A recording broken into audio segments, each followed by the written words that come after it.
పవన్ కళ్యాణ్ ఇటీవల తమిళనాడులో మదురైలో చేసిన వ్యాఖ్యలపై ఆ రాష్ట్ర దేవాలయ శాఖ మంత్రి డిఎంకే నేత శేఖర్ బాబు స్పందించారు.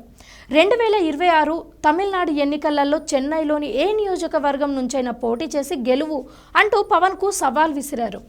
ఎన్నికలలో గెలిచిన తర్వాత తాను ఏం చెప్పినా వినడానికి సిద్ధంగా ఉన్నామని చెప్పారు. మదురైలో జరిగిన మురుగన్ భక్తుల సదస్సులో పవన్ పాల్గొని ప్రసంగించారు. మురుగన్ నామస్మరణతో ఏ శత్రువైనా పారిపోతాడు అనే ఆశయాన్ని ముందుకు తీసుకెళ్తూ ధర్మ మార్గంలో పనిచేయాలని పిలుపునిచ్చారు. వీరవేల్ మురుగన్పై ఆత్మవిశ్వాసంతో విజయం సాధించొచ్చని తెలిపారు.